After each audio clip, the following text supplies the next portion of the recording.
So వీళ్ళిద్దరు ఇలా ఉంటే మరోవైపు కేటీఆర్ మాట్లాడుతున్న వాక్యాలు కూడా ఆంధ్రప్రభ బ్యానర్ ఐటెం చేసిన పరిస్థితి చూడొచ్చు. రాష్ట్రానికి రేవంత్ రాహు, తెలంగాణకు కాంగ్రెస్ గ్రహణం పట్టింది. ఆయన తిట్ల ట్రాప్లో పడద్దు, గెలుపు మనదే, కదం తొక్కండి, కాంగ్రెస్ దాడులపై సమన్వయం పాటించండి, పార్టీ నేతలతో టెలికాన్ఫరెన్స్లో బీఆర్ఎస్ పార్టీ వర్కింగ్ ప్రెసిడెంట్ అని చెప్పేసి కూడా నిన్న జరిగిన విషయాల గురించి ఆంధ్రప్రభ ఇచ్చిన బ్యానర్ ఐటెం చూడొచ్చు. ఎందుకంటే కంటిన్యూగా బీఆర్ఎస్ పార్టీ అధికారం ప్రతిపక్ష పార్టీలో ఉంది కాబట్టి ఒకవైపు బీఆర్ఎస్ పార్టీ కార్యకర్తలపైన, బీఆర్ఎస్ పార్టీ నాయకులపైన కొంతవరకు అక్కడక్కడ దాడులు జరిగిన పరిస్థితి కనిపించింది. నిన్న మేడ్చల్ జిల్లాకు సంబంధించిన అలియాబాద్లో బీఆర్ఎస్ పార్టీ కార్యకర్తలపైన అటు దాడులు జరిగిన పరిస్థితి పూర్తిగా సోషల్ మీడియాలో వైరల్గా మారిన సిచ్యువేషన్. సో ఇక్కడ మనకు కార్పొరేటర్ దేదీప్య గారు కూడా ఎమ్మెల్యే గెలిచిన, అంటే జూబ్లీస్ బై ఎలక్షన్లో ఎమ్మెల్యే గెలిచిన నవీన్ యాదవ్ గారు ఇట్లాంటి ప్రోత్సహిస్తుంటే తన హస్తం ఉందని చెప్పేసి కూడా దేదీప్యారావు గారు నిన్న ఆరోపణ చేయడం జరిగింది. అలాగే వజ్రేష్ యాదవ్ దీనికి ప్రధానంగా దగ్గరుండి దాడులు చేయించారని చెప్పేసి కూడా మల్లారెడ్డి, అలాగే మర్రి రాజశేఖర రెడ్డి కూడా ప్రధానంగా ఆరోపణ చేసిన పరిస్థితి కనిపిస్తుంది. ఇవి ప్రధానంగా ఆంధ్రప్రభలో బ్యానర్ ఐటెంగా ఇచ్చారు. అలాగే ఆంధ్రజ్యోతిలో కూడా ఒకసారి చూసే ప్రయత్నం చేద్దాం. ప్రధానంగా ఆంధ్రజ్యోతిలో కుర్రాళ్ళు అంటూ కూడా దీని అండర్-19 వరల్డ్ కప్ సంబంధించిన అయితే అక్కడ మన ఇండియాకు సంబంధించిన అండర్-19 కుర్రాళ్ళు నిన్న వరల్డ్ కప్ గెలవడం జరిగింది. దానికి సంబంధించి ఒక బ్యానర్ ఐటమ్ వేశారు. వైభవ్ సూర్యవంశీ 14 సంవత్సరాలు ఉన్న వ్యక్తి దాదాపు 80 బాళ్లలో 170 స్కోర్ చేయడం కూడా పూర్తి ఒక రికార్డ్ని సృష్టించింది. అలాగే నిన్న ఇంగ్లాండ్ పైన గెలవడం జరిగింది. సో దానికి సంబంధించిన బ్యానర్ ఐటమ్ ఆంధ్రజ్యోతి ఇచ్చిన పరిస్థితి. అలాగే మళ్ళీ రేవంత్ రెడ్డి మాట్లాడిన వాక్యాలు కూడా ఆంధ్రజ్యోతి ప్రధానంగా బ్యానర్ ఐటమ్ ఇచ్చినట్టు కనిపిస్తుంది. కల్వకుంట్ల కిషన్ రావు కేసీఆర్కు దత్తపుత్రుడుగా మారాడు. కేసీఆర్ అరెస్ట్ అవును కాపాడుతుంది ఆయనే, కాళేశ్వరంలో అవినీతి జరిగిందని చెప్పింది బీజేపీ, అందుకే సిబిఐకి ఇచ్చాం.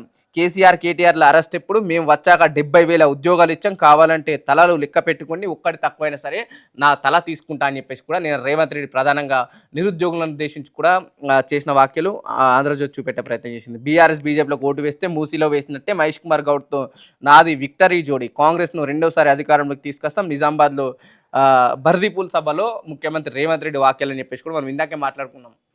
నేను పూర్తి స్థాయిలో రేవంత్ రెడ్డి మాట్లాడిన దాంట్లో అయితే బీఆర్ఎస్ పార్టీ ఏం చేసింది అంటే, బీఆర్ఎస్ పార్టీ గతంలో కాళేశ్వరం ఇష్యూ కావచ్చు, ఈ కార్ రేసింగ్ ఇష్యూ కావచ్చు, అంటే ప్రధానంగా ఈ స్కామ్స్ జరిగినాయని చెప్పేసి విచారణలు ఎదుర్కొంటుల్లో ఆ విచారణలకు సంబంధించిన ఆ ఎజెండానే ప్రస్తుతం కాంగ్రెస్ పార్టీ నేను సభలో మాట్లాడినట్టు పూర్తి స్థాయిలో మనకు కనిపించింది. కానీ నిజంగా ఒకవేళ ఒకవేళ వార్డులో గెలిస్తే ఏం చేస్తారు, ప్రత్యేకంగా నిజామాబాద్ మున్సిపాలిటీ కావచ్చు, ఆ నగరపాలికలో గెలిస్తే వాళ్ళు ఏం చేస్తారని ఒక ప్రత్యేక ఎజెండా అయితే ఇక్కడ మాట్లాడినట్టు మనకు కనిపించలేదు. అక్కడ అంటే నిజామాబాద్లో మాట్లాడుతున్నప్పుడు అక్కడ ముస్లింలు ఎక్కువ ఉండే ముస్లిం వాళ్ళు ఎక్కువ ఉంటారు, వాళ్ళకి సంబంధించి కూడా ఒక చిన్న వాక్య చేసిండు. నన్ను బీజేపీకి సంబంధించిన రాష్ట్ర అధ్యక్షుడు రామచంద్రరావు రేవంత్ రెడ్డి కాదు, ఇతను రేవంత్ ఉద్దీన్ అని మాట్లాడిన పరిస్థితి నాకు అనిపించింది. సో దానికి రేవంత్ రెడ్డి గారు కౌంటర్ ఇచ్చే ప్రయత్నం చేశారు. నేను బీసీ కులగణన జరిపిన తర్వాత గతంలో ఎప్పుడో బ్రిటిష్ కాలంలో ఈ కులగణనలు జరిగినాయి, దాదాపు 100 సంవత్సరాల తర్వాత మళ్ళీ ఇక్కడ కులగణన జరిగింది, నేను కావచ్చు కాంగ్రెస్ పార్టీ బీసీలకు న్యాయం చేసిందని చెప్పేసి కూడా నేను మాట్లాడుతూ, సో మేము ఆ కులగణన చేసినందుకు మా టీపీసీసీ అధ్యక్షుడు మహేష్ కుమార్ గౌడ్ నన్ను రేవంత్ గౌడ్ అన్నారు. అలాగే ముదిరాజులకు సంబంధించిన ఇష్యూ కూడా మేము సాల్వ్ చేసినప్పుడు నన్ను రేవంత్ ముదిరాజ్ అన్నారు. ఈ ఎస్సీ ఉపకులాల విషయంలో కూడా మేము పూర్తి స్థాయిలో ఒక క్లారిటీ తీసుకొచ్చే ప్రయత్నం చేసినాం. ఈ మాదిగ ఉపకులాలకు సంబంధించిన ఆ మ్యాటర్ ఏదైతుందో దాదాపు 60 ఏళ్ళుగా వాళ్ళు కొట్లాడుతున్నారు, అది మేము ఆ కోర్టుని వాళ్ళకు ఒక లెక్కలు తెలిసే ప్రయత్నం చేసినాం. మాదిగలు ఎవరు, ఉపకులాలు ఎవరు, వాళ్ళకి రావాల్సిన పరిస్థితులు ఏందని చెప్పేసి కూడా మేము ఒక అధికారంలోకి రాగానే ఈ ప్రాబ్లం కూడా సాల్వ్ చేసినందుకు నన్ను రేవంత్ మాదిగా అన్నారు. అలాగే రేవంత్ ఇతర కులాలు అన్నిటితో పోల్చుకుంటూ తన పేరు చివరి నా కులాలకు సంబంధించిన పేర్లు పెట్టుకోవడం జరిగింది. అంటే మేము వచ్చిన 2 ఏళ్లలో అన్ని సామాజిక వర్గాలకు మేము సరైన న్యాయం చేసినందుకు నన్ను అన్ని కులాల వాళ్ళు ఆదరిస్తున్నారు, అలాగే ముస్లింలు కూడా ఆదరిస్తున్నారు. నాకు ఏ పేరు పెట్టినా సరే మీరు రేవంత్ ఉద్దీన్ అనుకుంటారా, లేకపోతే రేవంత్ ముదిరాజ్ అనుకుంటారా, రేవంత్ గౌడ్ అనుకుంటారా, అది మీ ఇష్టము. నేను తెలంగాణ ముఖ్యమంత్రికి అన్ని సామాజిక వర్గాలకు ఒకే రకంగా న్యాయం చేస్తా అని చెప్పేసి కూడా నిన్న రామచంద్రరావు చేసిన వ్యాఖ్యలకు కూడా తను కౌంటర్ ఇచ్చే ప్రయత్నం చేసింది. సో ఇదిలా ఉంటే మరోవైపు ఈనాడులో కూడా గోదావరి జలాలను అడ్డు పెట్టుకుని తెలంగాణను కొల్లగొట్టారని చెప్పేసి కూడా కాళేశ్వరం ఉద్దేశించి మళ్ళీ కేసీఆర్ని విమర్శ చేసిన వాక్యాలు కూడా ఈనాడులో ప్రధానంగా బ్యానర్ ఐటెం కనిపిస్తున్నాయి. 1,00,000 కోట్లు తిన్న కేసీఆర్, కేటీఆర్‌లను కాపాడుతున్నది ఎవరు? కేసీఆర్‌కి దత్తపుత్రులుగా కిషన్ రెడ్డి వ్యవహార శైలి, భారస, భాజపా ఒకటే.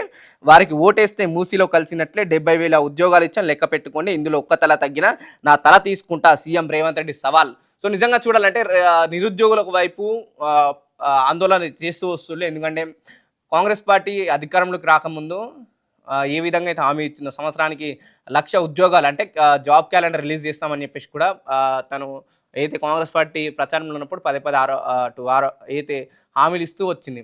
సో దానికి అనుగుణంగానే వాళ్ళు అధికారంలోకి తీసుకొచ్చారు. మనం గతంలో చూసాం బీఆర్ఎస్ పార్టీ 9.5 ఏళ్లలో పూర్తి స్థాయిలో ఉద్యోగాలు ఇవ్వలేదు. అయితే తెలంగాణ మనం సాధించుకున్నది నీళ్లు, నియామకాలు, నిధులు అనే విషయంలో సాధించుకున్నాం. కానీ నీళ్లు వచ్చినాయి, నిధులకే, నియామకాలు ఇంకా పూర్తి స్థాయిలో కాలేదు. ఎక్కడ కూడా తెలంగాణ వచ్చిన 9.5 ఏళ్లలో బీఆర్ఎస్ పార్టీ అధికారంలో ఉన్నప్పుడు ఒక్కసారి కూడా గ్రూప్ 2 ఎగ్జామ్ పెట్టలేరు. రాష్ట్ర విభజన తర్వాత ఇటు పక్కన ఉన్న ఆంధ్రప్రదేశ్లో 2 సార్లు మనకు గ్రూప్ 2 ఎగ్జామ్ వచ్చింది. ఇంకా తెలంగాణలో ఎందుకు జరగలేదని చెప్పేసి కూడా గతంలో చాలాసార్లు గొడవలేని అప్పుడు పేపర్ లీక్ కావచ్చు, ఓఎంఆర్ షీట్ ఇష్యూ కావచ్చు, రకరకాల ఇష్యూ కూడా అటు చాలామంది ప్రిపేర్ అయిన వ్యక్తులు ఈ రోజు రేపు ఎగ్జామ్స్ అనుకున్న సందర్భంలో పోస్ట్ పోన్ కావడం లేకపోతే క్యాన్సిల్ అవ్వడం ఇట్లాంటి జరిగిన పరిస్థితులు కనిపించినాయి. సో అలాగే బీఆర్ఎస్ ప్రభుత్వం పేపర్ లీక్ ఇష్యూలో కావచ్చు, ఓఎంఆర్ షీట్ తప్పుల ద్వారా దాదాపు 9 సంవత్సరాలు వాళ్ళు గడిపేయడం జరిగింది. ఇది గతంలో కాంగ్రెస్ పార్టీ ప్రచారంలో ఉన్నప్పుడు బలంగా మారింది వాళ్ళకు. సో దానికి సపోర్ట్గా ఉస్మానియా యూనివర్సిటీ నుంచి మొదలు పెడితే ఇటు తెలంగాణలో ఉన్న విశ్వవిద్యాలయాల ఉన్న నిరుద్యోగులంతా కాంగ్రెస్ పార్టీని గెలిపించండి, కాంగ్రెస్ పార్టీ గెలిస్తే అంటే ప్రభుత్వం మారితే అంటే బీఆర్ఎస్ ప్రభుత్వం మారితే ఇంకో పార్టీ ఏదైనా వస్తే అధికారంలోకి మాకు ఉద్యోగాలు వస్తాయని చెప్పేసి కాంగ్రెస్ పార్టీ కాస్త బలం చేకూర్చే ప్రయత్నం చేశారు. సో ఆ నేపథ్యంలోనే రాహుల్ గాంధీ గారు కూడా చిక్కలపల్లికి రావడం జరిగింది, రేవంత్ రెడ్డి గారు రావడం జరిగింది, అక్కడ ప్రియాంక గాంధీ రావడం జరిగింది. అగ్రనాయకులంతా వచ్చేసి ఎప్పుడు ఎన్నడూ జరగని విధంగా ఉమ్మడి ఆంధ్రప్రదేశ్లో కూడా జరగని విధంగా మేము ఇక్కడ ఉద్యోగాలు ఇచ్చే ప్రయత్నం చేస్తాం, అంటే మేము అధికారంలోకి వస్తే జాబ్ క్యాలెండర్ తీసుకొస్తాం, సంవత్సరానికి 1,00,000 ఉద్యోగాలు ఇస్తామని చెప్పేసి కూడా కాంగ్రెస్ పార్టీ ప్రచారంలో ఉన్నప్పుడు చెప్పడం జరిగింది. అధికారంలోకి వచ్చిన తర్వాత గత ప్రభుత్వం వేసిన నోటిఫికేషన్లు కావచ్చు, గత ప్రభుత్వంలో రాసిన కొన్నిటికి వాళ్ళు ఉద్యోగాలు వచ్చిన వాళ్ళకు వాళ్ళు సర్టిఫికేట్స్ ఇచ్చే ప్రయత్నం చేసారు అని చెప్పేసి బీఆర్ఎస్ పార్టీ ప్రధానంగా ఆరోపిస్తుంది. నిజంగానే కాంగ్రెస్ పార్టీ వచ్చిన తర్వాత ఉద్యోగాలు వచ్చినాయా, నోటిఫికేషన్ పడ్డాయంటే ప్రస్తుతానికి ఇప్పటివరకు అయితే ఇంకా నిరుద్యోగులు కొంతవరకు నిరసన వ్యక్తం చేస్తూనే ఉన్నారు. అశోక్ నగర్లో కావచ్చు, చిక్కట్పల్లి లైబ్రరీ దగ్గర కావచ్చు, ధర్నా చౌక్లలో కావచ్చు, ఉస్మానియా యూనివర్సిటీ వేదిక కావచ్చు, కంటిన్యూగా ఇంకా కాంగ్రెస్ పార్టీ వచ్చి రెండు సంవత్సరాలు అవుతుంది. వాళ్ళు ఇస్తానన్న జాబ్ క్యాలెండర్ లేదు, ఇస్తానన్న ఒక ఉద్యోగం కూడా ఇవ్వలే అని చెప్పేసి కూడా ఒకవైపు నిరుద్యోగులు పదే పదే చెప్తూ వస్తున్నారు. సో చూడాలి నిరుద్యోగులు చేస్తున్న నిరసనలకు, వాళ్ళు చేస్తున్న ధర్నాలకైతే ప్రస్తుతం కాంగ్రెస్ పార్టీ ఇక్కడ కూడా పూర్తిస్థాయిలో ఉద్యోగాలు ఇవ్వలేనట్టు కూడా వాళ్ళు చెప్పడం జరుగుతుంది. సో రేవంత్ రెడ్డి మాత్రం నిన్న మాట్లాడిన ఇష్యూ 70,000 ఉద్యోగాలు ఇచ్చినాం, ఈ 70,000 ఒక్క తల తగ్గినా సరే నా తల తెంచుకుంటా అని చెప్పేసి కూడా నేను రేవంత్ రెడ్డి నిరుద్యోగులను ఉద్దేశించి కూడా మాట్లాడాను. ఎందుకంటే మనం అసెంబ్లీ ఎన్నికల్లో చూసినాం, నిరుద్యోగుల ఎజెండా పట్టుకొని వెళ్ళి వాళ్ళు కాంగ్రెస్ పార్టీ గెలిచింది, పార్లమెంట్ ఎన్నికలు అదే గెలవడం జరిగింది. బై ఎలక్షన్లో కొంతవరకు ప్రభుత్వానికి ఒక షాక్ కలిగింది అనుకోవచ్చు. ప్రత్యేకంగా నిరుద్యోగులు మాకు ఉద్యోగాలు రాలేవు, మా భవిష్యత్తు పోతుంది, దీనికి కారణం కాంగ్రెస్ పార్టీ, మేము కాంగ్రెస్ పార్టీని నమ్ముకొని మేము ఓటేసినామని చెప్పేసి కూడా నిరుద్యోగులు బై ఎలక్షన్స్లో వాళ్ళు కూడా కొంతమంది ప్రచారం చేసే ప్రయత్నం చేసింది. కొంతవరకు అక్కడ నవీన్ యాదవ్కి బలంగా తన సొంత ఎజెండా ఉంది కాబట్టి ఇది అంత ఎఫెక్ట్ చూపించలేదు. ప్రస్తుతం కూడా ఈ మున్సిపాలిటీ నగరపాలిక ఎన్నికల్లో కూడా నిరుద్యోగులు ఎవరైతే ఉంటారో వాళ్ళు ప్రత్యేకంగా ప్రచారం చేయడం కూడా జరుగుతుంది. సో ఆ అంశాన్ని దృష్టిలో ఉంచుకొని రేవంత్ రెడ్డి నిన్న కౌంటర్ ఇచ్చిన పరిస్థితి కనిపిస్తుంది. అలాగే నమస్తే తెలంగాణలో చూస్తే నిన్న సిరిసిల్లాలో కేటీఆర్ కార్నర్ మీటింగ్ కావచ్చు, అలాగే ఇక్కడ మనకు కేతపల్లి అంటే పటాన్ చెరువులు కూడా హరీష్ రావు నిన్న ఒక చిన్న మీటింగ్ పెట్టుకోవడం జరిగింది. అంటే వీళ్ళలాగా బహిరంగ సభలు కాకుండా అంటే కార్నర్ మీటింగ్లో కావచ్చు, లేకపోతే అక్కడ ఉన్న వార్డులకి వెళ్ళి సాధారణంగా కూర్చోవడం, వాళ్ళతో మాట్లాడడం జరిగిన పరిస్థితి కనిపిస్తుంది. సో అది కూడా నమస్తే తెలంగాణ సవరకు కవర్ చేసే ప్రయత్నం చేసింది. సో ప్రధానంగా నమస్తే తెలంగాణ ఈరోజు నిన్న జరిగిన ఇష్యూ ఏదైతే మేడ్చల్ జిల్లాకు సంబంధించిన అలియాబాద్లో ఒక ఘటన జరిగింది. బీఆర్ఎస్ పార్టీ కార్యకర్తల పైన, అలాగే మల్లారెడ్డి పైన, మరి రాజశేఖర్ రెడ్డి పైన దాడులు జరిగినాయని చెప్పేసి కూడా నమస్తే తెలంగాణ బ్యానర్ రైటింగ్గా కవర్ చేసిన పరిస్థితి కనిపిస్తుంది. పట్నంలో కాంగ్రెస్ గూండాలగిరి, బీఆర్ఎస్ అభ్యర్థి కిడ్నాప్, కార్యకర్తలపై దాడి, సీఎం ఇలాకాలో ప్రజాస్వామ్యం కూని, కోస్గి బీఆర్ఎస్ అభ్యర్థి అపహరణ, కండువా మార్చిన కాంగ్రెస్ నాయకులు, పార్టీలో చేరినట్టు తిరుపతి రెడ్డి ప్రకటన, కేసులు పెడతామని పోలీసుల బెదిరింపు, భార్య ఫిర్యాదు చేసిన స్వీకరణకును ధర్నాకు దిగిన బీఆర్ఎస్ నాయకులు, బీఫామ్ ఇచ్చిన అభ్యర్థిని ఎత్తుకెళ్తారా, ఈవీఎం ఎన్నికలు ఇదేం ప్రజాస్వామ్యం, మాజీ ఎమ్మెల్యే పట్నం నరేందర్ రెడ్డి ఫైర్ అని చెప్పేసి కూడా నేను ప్రధానంగా నమస్తే తెలంగాణ ఒక బ్యానర్ ఐటమ్ ఇవ్వడం జరిగింది. సాధారణంగా జరుగుతూ ఉంటాయి, ఎందుకంటే అధికార పార్టీకి ఎంతో కొంత బలం ఉంటుంది కాబట్టి సో కొంతవరకు అక్కడక్కడ చిన్న చిన్న ఇష్యూస్ జరుగుతూ ఉంటాయి. సో నిన్న మనం ప్రధానంగా తీసుకున్న అంశం ఏంటంటే కరీంనగర్లో తీసుకోవచ్చు, జగిత్యాలలో ఎమ్మెల్యే జీవన్ రెడ్డి, మాజీ MLA Jeevan Reddy, Congress party senior leader నిన్న బీఆర్ఎస్ పార్టీకి సంబంధించిన ఎమ్మెల్యే, అంటే బీఆర్ఎస్ పార్టీకి రాజీనామా చేయకుండా ప్రస్తుతం కాంగ్రెస్ పార్టీలో ఉంటున్న ఎమ్మెల్యే ప్రెస్ మీట్ పెట్టి నేను బీఆర్ఎస్ పార్టీలో ఉన్న సీఎం రేవంత్ రెడ్డి అభివృద్ధి చూసి నేను కాంగ్రెస్తో పని చేస్తున్నా కానీ కాంగ్రెస్ పార్టీలో చేరాలని చెప్పేసి కూడా సంజయ్ చెప్పడం జరిగింది. సో దానికి కౌంటర్గా నిన్న జీవన్ రెడ్డి గారు జనరల్గా పార్టీలో ఉన్న వ్యక్తి ఆ పార్టీకి సంబంధించిన అభ్యర్థులకు కావచ్చు, ఆ పార్టీకి సంబంధించిన నాయకులతో ప్రచారాలకు వెళ్తూ ఉంటారు. సీనియర్ నాయకుడు జీవన్ రెడ్డి ముందు నుంచే వ్యతిరేకిస్తూ వచ్చిండు. కాంగ్రెస్ పార్టీలో ముందులా లేదు, కొత్త కాంగ్రెస్ ఇది అయిపోయింది.